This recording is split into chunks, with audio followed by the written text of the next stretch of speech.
If you've ever been to the Everglades, you know that they've pretty much got a whole slew of creatures.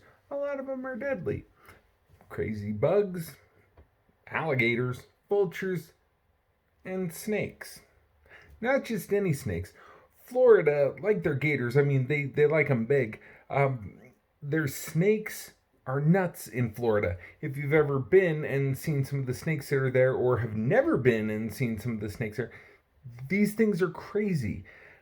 Unlike alligators that just more or less walk into your backyard and swim in your pool or eat your dog, snakes usually will wind up going into your pipes and up the toilet. True story. A lot of people sit down on the toilet to find their tushy tickled by a, you know, big snake.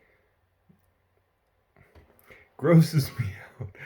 I'm not a fan of snakes. So when I saw this story, granted, there's a lot of stories, but a lot of them just really aren't very good. Or they're just a little too political. So we're going non political and just mediocre today for Tuesday Newsday. A wildlife trapper known as the Python Cowboy caught a 17-foot python in the Florida Everglades, and he's got the photos to prove it. To be honest, the photos are just plain. They just grossed me out. Like I said, not a snake fan. Last week, Mike Kimmel went out to a secluded island where he spotted alligator droppings. He came upon what he said looked like an extra large python. I thought they were all extra large. Apparently, this one definitely is extra large.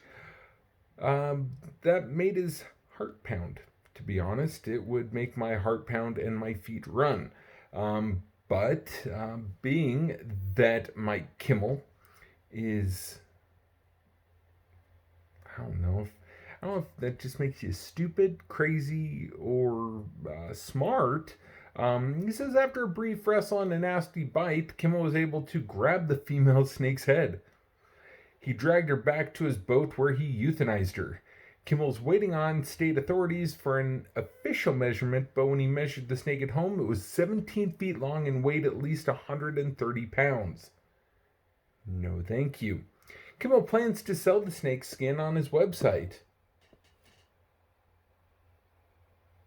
Sure. He said he will also receive payments from the Florida's Python Action Team, which pays people to remove the invasive species. So maybe this guy is smart. Pythons began turning up in the Everglades in the 1980s, most likely abandoned by pet owners, or some may have escaped from the breeding facility destroyed by Hurricane Andrew in 1992. Now, wildlife officials estimate there might be as many as 100 pythons living in the Everglades. Note to self, don't go back to the Everglades. I've been there. I saw some alligators and some vultures and some bugs and stuff. I thought that was cool until I found out that there's upwards of 100,000 pythons and some can be extra large. No thank you. Myself, if I would have saw it, and of course if I was carrying at that moment, I just would have put a bullet in the thing's head and dragged the thing to the boat and then taken off. I would not have wrestled it. I probably would have lost. And something that big, I could have been breakfast, lunch, and dinner.